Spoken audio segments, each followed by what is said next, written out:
आज की ये वीडियो बहुत ही ज़्यादा स्पेशल होने वाली है क्योंकि आज हम एक ऐसी मूवी को एक्सप्लेन करने वाले हैं जिसने ऑस्कर जैसे अवार्ड को भी अपने नाम कर लिया। जी हाँ, आज हम 2019 में आई साउथ कोरियन फिल्म पैरासाइट को एक्सप्लेन करने वाले हैं। यह एक ब्लैक थ्रिलर फिल्म है। पैरासाइट, जिसकी खुद की कोई पहचान नहीं होती, वो अपने लिए एक होस्ट ढूंढता है और पूरी जिंदगी उसके अंदर छुप कर रहता है। खाना पीना सब कुछ उससे चुरा लेता है और कभी भी अपने होस्ट को नुकसान पहुँचा सकता है। और इस फिल्म में अमीर और गरीब वाले कॉन्सेप्ट का भी तड़का लगाया गया है। इस मूवी की अगर IMDb रेटिंग की बात करें तो 8.5 है। रोटन टोमेटोज पर इस मूवी को 99% देखा गया है, तो वहीं गूगल यूजर्स ने इसे 90% तक लाइक किया है। अगर आपने अभी तक ये फिल्म नहीं देखी तो Amazon पर देख सकते हैं। तो चलिए बिना किसी देरी के मूवी एक्सप्लेनेशन को स्टार्ट करते हैं। फिल्म स्टार्ट होता है और हम सोल में एक फैमिली को देखते हैं और इस फैमिली में टोटल 4 मेंबर्स होते हैं, हस्बैंड, वाइफ, एक बेटा और एक बेटी। हस्बैंड जो कि फैमिली हेड है उसका नाम होता है की टेक किम और उसके बेटे का नाम होता है की वो किम और उसकी वाइफ का नाम होता है चोंग सुक किम और आखिर में उसकी बेटी का नाम होता है की जोंग किम। ये फैमिली बहुत ही गरीब होती है और ये लोग बहुत स्ट्रगल करके अपना घर चलाते हैं। और मैं आपको ये बता दूं कि ये लोग एक सेमी बेसमेंट जैसे फ्लैट में रहते हैं। खैर, ये लोग वाईफाई ढूंढने के लिए इधर से उधर भटक रहे होते हैं। देन फाइनली इनको वाईफाई कनेक्शन मिल जाता है। दरअसल ये लोग पिज्जा के बॉक्सेस बनाने का तरीका ढूंढ रहे थे क्योंकि इनको ऑर्डर मिला था, इसीलिए ये लोग वाईफाई कनेक्शन ढूंढ रहे थे। खैर, इनका काम शुरू हो जाता है और ये काम करने लगते हैं और अपना ऑर्डर पूरा कर लेते हैं। तभी घर के बाहर एक आदमी मच्छर मारने के लिए स्मोक रिलीज कर रहा होता है, जो कि सारा स्मोक इनके बेसमेंट में आ जाता है। खैर, इसके बाद वो अपना काम खत्म कर देते हैं, लेकिन तभी कंपनी की लड़की वहाँ आ जाती है और वो बॉक्सेस को देखकर कहती है कि उन्होंने ये बॉक्सेस अच्छे से नहीं बनाया है। अगर उन्होंने ऐसा ही काम किया तो उनके पेमेंट में से 10% काट लिया जाएगा। खैर, इसके बाद सीन चेंज होता है और हम एक लड़के को देखते हैं जो कि वो का फ्रेंड होता है, जिसका नाम मिन ह्योक होता है। मिन ह्योक अपने साथ एक एंटीक पत्थर लेकर आता है जो कि उसके दादाजी ने उसके दोस्त की वो के लिए दिया था। उस पत्थर को देखकर की वो बहुत ज्यादा खुश होता है। खैर, इसके बाद वो दोनों ही बाहर जाते हैं, जहाँ पर मिन ह्यूक की वो को एक लड़की की फोटो दिखाता है। मिन ह्यूक उस लड़की को पसंद करता है। यहाँ की वो को इंग्लिश बहुत अच्छी आती है, इसलिए वो की वो को उसे इंग्लिश ट्यूशन देने की बात करता है। दरअसल पहले वो उसे ट्यूशन देने वाला था, लेकिन अब उसे अब्रॉड जाना था, इसलिए वो ये काम की वो को सौंपता है। की वो पहले तो थोड़ा हिचकिचाता है, लेकिन मिन ह्यूक उसे बताता है कि वो लोग काफी अमीर है और वो उसे अच्छा पैसा देंगे। ये सुनकर कि वो मान जाता है। नेक्स्ट सीन में हम की वो को अपनी एक फेक डिग्री बनवाते हुए देखते हैं। इसके बाद वो उस लड़की के घर जाता है। वहाँ जाकर वो बहुत ज्यादा हैरान होता है क्योंकि वो घर काफी बड़ा और आलीशान होता है। वो अंदर जाता है। इस फैमिली का नाम पाक फैमिली होता है, जिसमें 4 लोग होते हैं, जिसमें माँ बाप और उनके 2 बच्चे होते हैं, जिसमें से उनकी बड़ी बेटी को की वो ट्यूशन देने वाला है। इस लड़की का नाम डायहाई पाक होता है। खैर, उसके फेक सर्टिफिकेट और असली टैलेंट की वजह से वो सिलेक्ट हो जाता है, लेकिन डायहाई की मॉम उससे कहती है आज वो उसे पढ़ाते हुए देखना चाहती है। सुनकर की वो को कोई भी प्रॉब्लम नहीं होती है। खैर, इसके बाद की वो पढ़ाना शुरू करता है, जहाँ वो डायहाई को थोड़ा परेशान देख। दरअसल डायहाई अपनी पढ़ाई को लेकर बहुत ज्यादा परेशान होती है, इसलिए कि वो उसे थोड़ा मोटिवेट करता है। खैर, क्लास खत्म होती है, जिसके बाद डायहाई की मॉम उससे बहुत ज्यादा इम्प्रेस हो जाती है और उसे पैसे देती है फीस के लिए, और यहाँ वो उसके पढ़ाने के तरीके से भी बहुत ज्यादा खुश होती है। इसी बीच हम डायहाई के छोटे भाई को देखते हैं जो कि बहुत ज्यादा शैतान होता है और उसकी मॉम उसे एक आर्टिस्ट बनाना चाहती थी, लेकिन कोई परफेक्ट आर्ट थेरेपिस्ट उसे नहीं मिल रहा था। अब यहाँ की वो अपना दिमाग चलाता है और वो एक लड़की का नाम लेता है जिसे वो आर्ट थेरेपिस्ट बताता है। डायहाई की मॉम उसे भी कल लाने को कहती है। अब नेक्स्ट डे की वो अपनी बहन को वहाँ लेकर आता है, लेकिन पाक फैमिली के सामने वो दोनों भाई बहन नहीं बल्कि फ्रेंड्स हैं और उसने उसकी बहन का नाम जेसिका बताया है और साथ ही वो अच्छे आर्ट यूनिवर्सिटी से ग्रेजुएट है ये भी बताया है। अब जेसिका मतलब की वो की बहन अंदर जाती है और यहाँ डायहाई की मॉम उसे देखकर बहुत खुश होती है। अब दोनों भाई बहन को जॉब मिल चुकी होती है, लेकिन इन दोनों ने ही अपनी रियल आइडेंटिटी पाक फैमिली को नहीं बताई थी।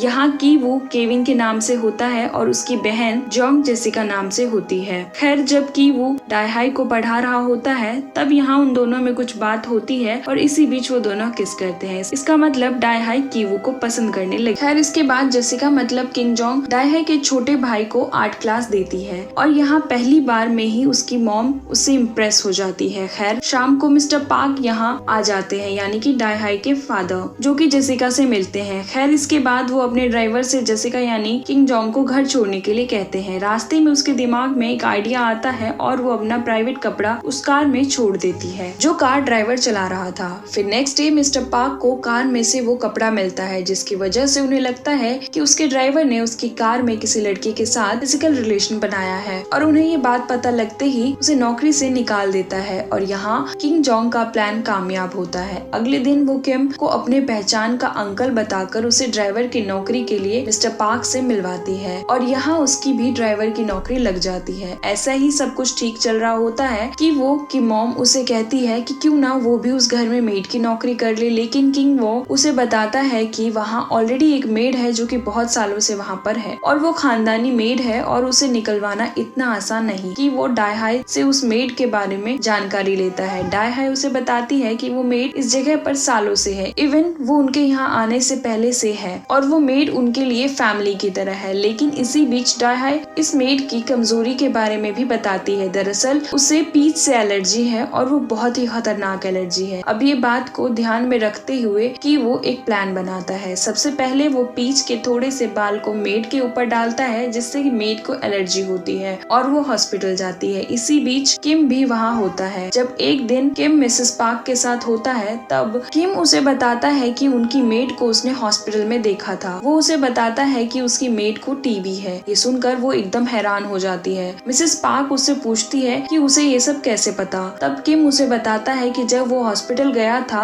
अपने एनुअल चेकअप के लिए तब उसने ये बात उसके मुंह से सुनी थी। यहाँ किम थोड़ी सी एक्टिंग करता हुआ कहता है कि उसके घर में एक छोटा बच्चा है और एक बीमार मेड का रहना, वो भी जिसको टीबी है, उसके लिए बहुत ही खतरनाक हो सकता है। उसकी बातें सुनकर मिसेस पार्क सोच में पड़ जाती है और थोड़ा सा उसे डाउट भी होता है। लेकिन नेक्स्ट डे उसका डाउट किंग जोंग खत्म कर देती है। वो उस मेड पर थोड़ा सा पीच का बाल डाल देती है जिससे कि वो जोर जोर से खांसने लगती है और यहाँ मिसेस पार्क को कंफर्म हो जाता है कि उसे टीबी है। हालांकि उस मेड को कोई भी बीमारी नहीं होती। अब इसके बाद मिसेस पार्क मेड को काम से निकाल देती है। इसके बाद एक दिन कार में किम और मिस्टर पार्क होते हैं। यहाँ किम मिस्टर पार्क को एक कार्ड देता है जिसमें एक मेड का नंबर होता है और वो कोई और नहीं उसकी वाइफ होती है। खैर इसके बाद पार्क फैमिली में किम की वाइफ को भी जॉब मिल जाती है। अब किम की फैमिली अपनी इस खुशी को सेलिब्रेट करते हैं और मजे करते हैं। एक दिन मिसेस पार्क के छोटे बेटे डासोंग का बर्थडे आता है जिसके बाद वो सब कैंपिंग के लिए बाहर जाते हैं और अपना घर वो लोग जोंगसुक के हवाले छोड़कर जाते हैं। उनके जाते ही किम की फैमिली वहाँ मजे करने लगती है। वो सब मिलकर क्वालिटी टाइम स्पेंड करते हैं और बाद में वो सभी मिलकर दारू पीते हैं। इसी बीच की वो उन सबको बताता है कि उसे मिसेस पार्क की बेटी डाई हाई पसंद करती है और वो भी उसे पसंद करता है। ये सुनकर सब बहुत खुश होते हैं। वो सभी लोग अब खुली आंखों से सपने देखने लगे थे। खैर इसी बीच वहाँ पर डोरबेल बजती है और वो कोई और नहीं बल्कि वहाँ की पुरानी मेड होती है जो कि जोंगसुक से अंदर आने देने के लिए रिक्वेस्ट करती है। वो बताती है कि वो अपना कुछ बहुत जरूरी सामान वहाँ भूल गई है। उसके कहने पर जोंगसुक उसे अंदर आने देती है। वो मेड अपना सामान लेने के लिए नीचे बेसमेंट में जाती है। कुछ देर के बाद जोंगसुक भी उसके पीछे पीछे आ जाती है। वो एक बुक शेल को धक्का लगा रही होती है। जोंगसुक भी उसकी मदद करती है। हम देखते हैं कि शेल के पीछे एक दरवाजा होता है जो कि एक सीक्रेट दरवाजा है। वो ओल्ड मेड भागकर नीचे जाती है और जोंगसुक भी उसके पीछे पीछे जाती है और जोंगसुक नीचे देखकर बहुत ज्यादा हैरान होती है क्योंकि नीचे उस ओल्ड मेड का पति होता है जो कि वहाँ पिछले 4 साल से रह रहा होता है। दरअसल उस ओल्ड मेड ने पुराने मालिक के घर छोड़ने के बाद अपने पति को यहीं छुपा दिया था क्योंकि उस पर कर्ज था। अगर मेड का हस्बैंड यहाँ से बाहर जाएगा तो उसे कर्जदार मार देंगे। वो मेड जोंगसुक से रिक्वेस्ट करती है कि वो ये बात किसी को भी ना बताए, लेकिन जोंगसुक पुलिस को कॉल करने लगती है। इसी बीच किम और बाकी के लोग वहाँ आकर गिर जाते हैं और उन सबको साथ में देखकर वो मेड सब कुछ समझ जाती है और इसके बाद वो उनकी वीडियो बना लेती है और जोंगसुक को ब्लैकमेल करने लगती है। इसके बाद वो सभी लोग ऊपर आते हैं और यहाँ किम की फैमिली उस ओल्ड मेड और उसके पति पर हमला कर देती है और इनकी लड़ाई के बीच में ही किम की फैमिली उन पर भारी पड़ती है। इसी बीच वहाँ पर रखे टेलीफोन पर मिसेस पार्क का कॉल आता है जो कि उनसे कहती है कि वो बस 8 मिनट में वहाँ पहुँचने वाले हैं। दरअसल कैंप वाली जगह पर बाढ़ आ गई थी और वो लोग कैंपिंग पर नहीं जा रहे थे। मिसेस पार्क जोंगसुक से पानी गर्म करने के लिए कहती है क्योंकि वो आकर खुद ही खाना बनाएगी। अब ये बात सुनकर जोंगसुक जल्दी से फोन रखकर सब चीज संभालने लगती है और बाकी लोग उस ओल्ड मेड और उसके हस्बैंड को ठिकाने लगाते हैं। वो लोग उन्हें बेसमेंट में बांध देते हैं और सभी लोग इधर उधर छुप जाते हैं। खैर इसके बाद पार्क फैमिली खाना खाने के बाद जब सो जाती है तो मौका देखकर किम की फैमिली वहाँ से निकल जाती है। बाहर बहुत ज्यादा बारिश हो रही होती है इसलिए वो सभी लोग भागते हुए अपने बेसमेंट वाले घर पहुँचते हैं, लेकिन वहाँ पर तो बहुत सारा पानी भर गया था। अब सभी लोग उस पानी को निकालने लगते हैं। ऐसे ही पूरा दिन बीत जाता है। इसके बाद नेक्स्ट डे हम कीवो और किम को देखते हैं जो कि बाहर सोए हुए थे। यहाँ कीवो उसी पत्थर को होल्ड किया हुआ था जो कि उसे मेन ने गिफ्ट किया था। उसके डैड पूछते हैं कि उसने ऐसा पत्थर क्यों पकड़ा हुआ है, जिस पर कीवो कहता है कि ये पत्थर उसे अच्छा लगता है और ये पत्थर उसे कभी भी छोड़कर नहीं जाता है। खैर आज मिसेस पार्क पार्टी ऑर्गेनाइज करती है जिसमें वो किंग फैमिली को भी इनवाइट करती है। सभी लोग पार्टी की तैयारियां कर रहे होते हैं। इसी बीच ऊपर कीवो और डाई किस कर रहे होते हैं। तभी कीवो को याद आता है उस ओल्ड मेड के बारे में और उसके पति के बारे में। वो जल्दी से नीचे भागता है और जाकर उस सीक्रेट रूम में जाता है। वहाँ उस पर मेड का हस्बैंड हमला कर देता है, लेकिन जैसे तैसे वो वहाँ से बाहर भागता है। लेकिन उसके बावजूद मेड का हस्बैंड कीवो को उसी पत्थर से मार देता है। इसके बाद वो एक नाइफ निकालता है और बीच पार्टी में जाकर जेसिका को मार देता है। दरअसल उसकी वाइफ वहीं बेसमेंट में मर गई थी, इसलिए वो पागल सा हो गया था। वो सभी लोगों पर हमला करने लगता है। देखते ही देखते सभी लोग वहाँ से भाग जाते हैं।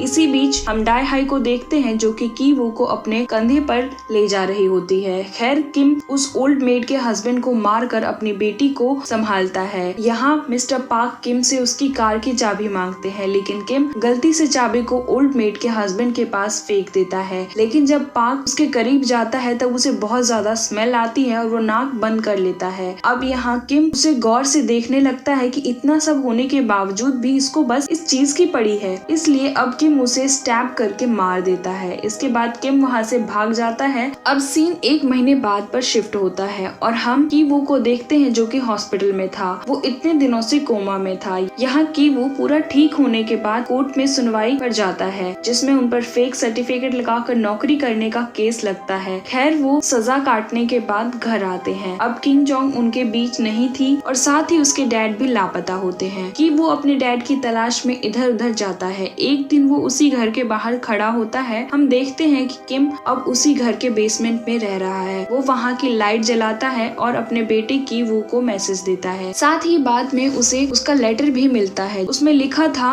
कि वो उसी घर के बेसमेंट में रहता है और अब यहाँ एक दूसरी जर्मन फैमिली रहने आई है जो कि बहुत ही ज्यादा बिजी रहती है। जब वो लोग घर पर नहीं होते हैं तब वो खाना खा लेता है। कि वो उसके डैड को रिप्लाई करके लिखता है कि एक दिन वो बहुत बड़ा आदमी बनेगा और वो इस आलीशान घर को खरीदेगा, जिसके बाद उसके डैड का एक ही काम रहेगा कि वो खुशी से हमारे साथ रहे। यहाँ की वो इस चीज को इमेजिन करता है और आखिर में उसने वो घर खरीद लिया और यहाँ इसी के साथ ये मूवी यहाँ एंड हो जाती है। अगर चैनल पर नए हैं तो चैनल को सब्सक्राइब कर लीजिएगा, बेल आइकन को जरूर दबाइएगा और हमें कमेंट करके बताइए कि ये एक्सप्लेनेशन वीडियो आपको कैसी लगी। और अगर आप भी चाहते हैं कि हम किसी और आपके जो मूवी पसंद हो उसको हम एक्सप्लेन करें तो आप हमें कमेंट करके जरूर बताइए।